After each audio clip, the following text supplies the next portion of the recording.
मात्रै कार्यक्रम बनाएर म हिजोदेखि हिँडेको उता सदन चलिरहेछ हाम्रो यही तपाईहरुले भनेकै जग्गा सम्बन्धी विधेयकमा छलफल छ। म भोलि त्यहाँबाट हिँड्न परिहाल्छ। भोलि मुस्ताङको कार्यक्रम सकेर हिँडिहाल्ने हो। त्यही भएको हुनाले आज त्यहाँ सिमानासम्म पुगौँ। मलाई सम्माननीय प्रधानमन्त्रीले त्यहाँ कोरालाई पुगेर त्यहाँको भूगोललाई हेरेर भोलि त्यो चाहिँ नाप जाँच गरेर के गर्न मिल्ने हुन्छ त्यो चाहिँ हेरेर आउनु पनि भन्नुभएको छ हैन।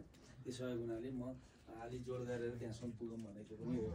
अब यो कस्तो बुझियो भने म त मन्त्री भएको 1 वर्ष पनि भइसक्यो। अब विगतदेखि अहिले कुराहरू ल्याउनु 2-3टा कारणले हाम्रो नापी हुन्छ। एउटा चेतनाको कारणले अनभिज्ञता जस्तै भयो। अब के गरेर हुन्छ अब यो गरेर हुने कि चलिरहेछ भन्ने भयो। एउटा त्यो कारणले भएन। अब अहिले के छ भने विगतमा फेरि गाउँघरबाट गाउँको मुखिया या कहीँ राजा भन्छन् कहीँ मुखिया भन्छन् हैन, उहाँहरूले चाहिँ ल यसो गर भनेर एउटा लिखित दिएपछि हुने थियो। पहिला त हुन्थ्यो नि। अब अहिले त हरायो। अहिले त पाइन्न। अहिले अब सरकारी नियममा लेख्न पर्छ। अहिले पहिला मुखियाले लेखेर दिएको पनि सरकारी सरहको हुन्थ्यो। अब अहिले चाहिँ सरकारकै नाममा चढाउनु पर्ने भएको हुनाले पनि अर्को समस्या आयो। अर्को के छ भन्नु होला भने अब विभिन्न केही चिजहरू निर्माण गर्नु पर्यो, केही बनाउनु पर्यो भन्यो भने त्यो चाहिँ फेरि नाममा चाहियो। उहाँले बिचरा कति दुःख पाउनु हो। अब मैसँग 3-4 पटक भेट हो। मैले भने यो जसरी नै गर्ने उहाँले झगडा पनि गर्नु त माथिल्लो झगडा गर्नुहुन्छ मैले त थाहा पाइनँ। अनि पछि मैले उनीहरूलाई बोलाएर भने किन मिल्दैन यो भने मैले यहाँलाई अनुरोध गर्न चाहन्छु। हामीले अहिले के भन्यो भने विगतमा भन्नु हो नि आयोगहरू बनिराख्यो भनेर अध्यक्षज्यूले आयोगहरू त बन्यो तर आयोगले अधिकार पाएन। 52 सालको आयोगमा एकदम अधिकार थियो हैन। त्यहाँदेखि यताको आयोग चाहिँ आयोग बन्ने अधिकार नदिने जस्तो भएछ। त्यही भएर अहिले हामीले अलिकति यो अधिकार सम्पन्न आयोग बनाउने, यो अन्तिम आयोग बनाउने, देशभरिका सबै ठाउँमा जग्गा नाप नक्सा गर्ने। अब जनताले उपयोग गरेको पुस्ताउने उपयोग गरेका जग्गा उहाँहरूको नाममा नाप नक्सा गरिदिने, अरू जमिन चाहिँ सरकारको नाममा ल्याउने, पब्लिकले चाहिँ काम अरू कुनै उद्देश्यका साथ समूह बनाएर या सामूहिक रूपमा फार्मिङ गर्छ, केही व्यवसाय गर्छ भनेदेखि त्यो लिजमा दिने यस्तो पोलिसी अहिले हामीले बनाएका छौँ।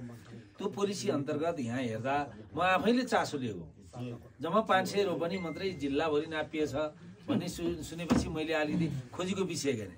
के कारणले त्यस्तो भयो त भन्दा कसैले चाहिँ नापे नि हुन्छ भनेर अलि अगुवा गर्नेले भन्दे, त्यही भएर नापेनन् भने कसैले चाहिँ अब यो पैसो बढी लाग्छ भनेर नापेनन् भने हैन। यी सबै कुरा बुझिसकेपछि मैले के महसुस गरेँ भने यो चेतनाको कमी भयो हैन, अनभिज्ञता भयो, राम्रोसँग बुझाउनेले बुझाइदिएनन्, जसले गर्दा यो मर्कामा पर्नुभयो। एकपल्ट हेर्नै पनि जाउँ, त्यसको विशेष परिस्थिति बनाउन सकिन्छ या आयोगबाट जान सकिन्छ। त्यहाँ छलफल राखेर बुझेर अनि आएपछि हामी केन्द्रमा छलफल गरेर पोलिसी बनाऊँ भनेर मैले यसपटक भोलिलाई अब डिजीलाई पनि ल्याएको छु, हाम्रो सचिवलाई पनि ल्याएको छु, अब म आफै आएको छु हैन। अब यहाँ जिल्लामा भएका सबै पालिकालाई नि बोलाइएको छ। मैले त्यही भएर हजुरहरूको जतिसुकै काम भए पनि 1 जना वडा अध्यक्ष पठाउँछ कि प्रतिनिधि पठाउँछ कि 1 जना प्रतिनिधि पठाउनु होला भोलि, किनभने टाढा भएन। भोलि बिहान यहाँबाट गए भ्याइन्छ, म त्यो सकेर भोलि बेलुका फर्किने गरी 1 जना पठाउनु होला। तपाईँहरूको यस्तो भएको हुनाले सबै आउनुहोस् मैले पनि भनिनँ हैन, नत्र सबै हिँड्नुहोस् पनि भन्थेँ मैले।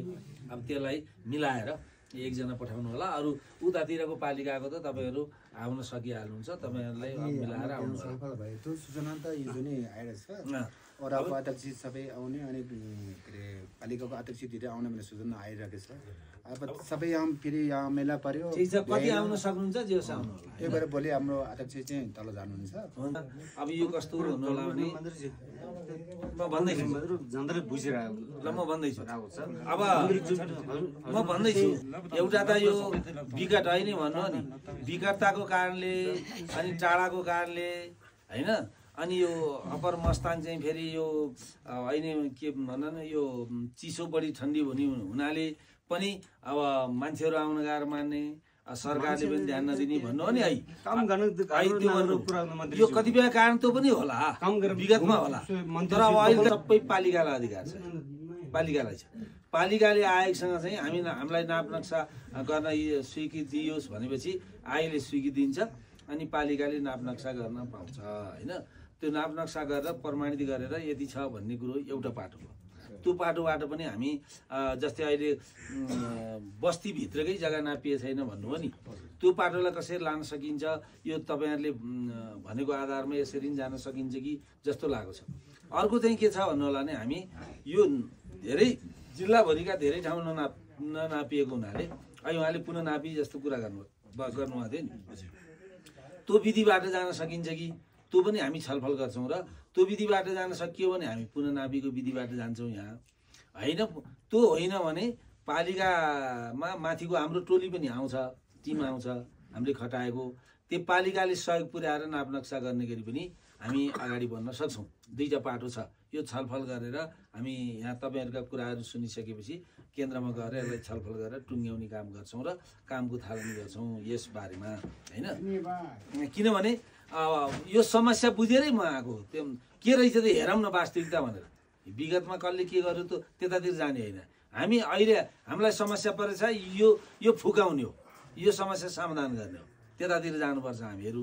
अब अर्को चाहिँ के छ भन्नु होला भने कतिपय कामहरू गर्ने सन्दर्भमा कसैले के भन्छ कसैले के भन्छ त्यो भन्नुभन्दा पनि तपाईँहरू सबैलाई अहिले पालिकाले गर्दाखेरि पनि कानुन नियम विधि अनुसार गर्ने हो, जति अधिकार पालिकालाई छ त्यति गर्ने हो होइन।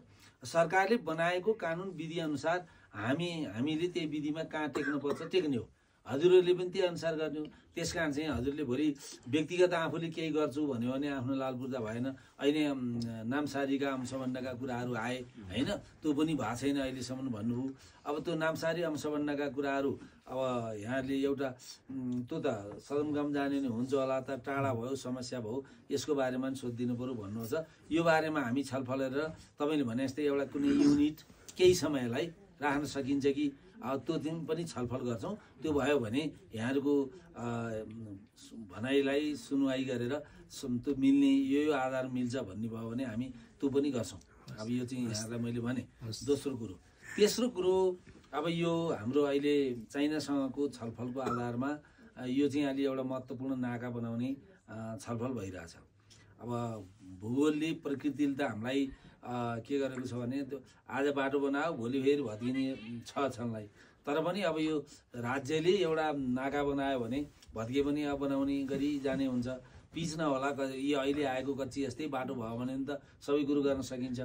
अब यो नाकाको बारेमा नि कुराकानी भएको छ उता यो हाम्रो के अरे रसुवाको होइन, रसुवाको नाका पनि बनाउँदैछ। अर्को सिन्धुपाल्चोको नाका छ नि त्यो नाका होइन, तातो पानी नाका, त्यो नाकामा अलि प्राकृतिक हिसाबले चाहिँ अलिक खतरा हो। त्यहाँ फेरि यस्तो ठाउँ पनि छैन, पाखो छ, बनाउन नै अप्ठ्यारो, राख्न पनि अप्ठ्यारो। अब त्यो चाहिँ अलि कमजोर हुँदै गइसकेपछि यसलाई प्राथमिकता दिनुपर्छ भन्ने कुरा पनि चलेको छ। यो त हामीले मात्रै चाहेर भएन, अर्को देशले पनि चाहनु पऱ्यो। दुई देशको बिचको सहमतिको कुरो होइन, सकेसम्म सहमति हुन्छ होला भन्ने लाग्छ। हाम्रो सम्माननीय प्रधानमन्त्रीले अघिल्लोपल्ट जाँदा पनि कुरो राख्नुभएको थियो, यसपल्ट पनि कुरो राख्नुभएको छ होइन। अब चाइनाले आफ्नो बोर्डरमा व्यवस्थापन पनि गरिसकेको छ, हामी नेपालले गर्न सकेका छैनौँ होइन। अब यसलाई हेर्ने कुरो पनि त्यो पनि यो भयो भने अर्को यहाँहरूको सुविधा अनि यहाँले चाहेका कुराहरू, यहाँहरूको उत्पादन, यहाँहरूको बिजनेस व्यवसायमा अरू फस्टाएर रोजगारी पनि मिल्ने सम्भावनाहरू बढ्छ, त्यतातिर पनि हाम्रो ध्यान गइरहेको अवस्था छ। अर्को अब यो विभिन्न ठाउँमा पानी त हिउँ पग्लेर आउने पानी त प्रशस्त विभिन्न ठाउँमा देखियो, त्यसलाई अब व्यवस्थापन गरेर खानेपानी व्यवस्थापन गर्न कहाँ के गर्नुपर्छ त्यो पनि पालिकाले आफ्नो एउटा इस्टिमेट गर्ने बनाउने, आफूले गर्न सक्ने आफूले गर्ने, प्रदेशमा गराउनु पर्ने प्रदेशमा भन्ने, केन्द्रीय तहमै गर्नुपर्ने केन्द्रमा भन्ने, त्यसरी पनि हामी समस्याहरूको समाधान गर्न सक्छौँ। अब एउटा खानेपानीको कुरो त्यहाँ पनि चलेको थियो, कोराला त्यसमा समस्या छ भनेर, अब त्यो के रहेछ हामी जाँदैछौँ, त्यो पनि हेर्छौँ। त्यस्तो भयो कानुन विधिले मिल्नेसम्म मैले जाने बित्तिकै प्रयत्न गर्छु। कानुनमा नमिलेका कुराहरू कानुनमा मिलाउनुको निम्ति संशोधन हाल्ने प्रक्रियातिर अगाडि बढ्छु। मैले तपाईँहरूलाई यो वचनबद्धता गरेँ। धन्यवाद, नमस्कार।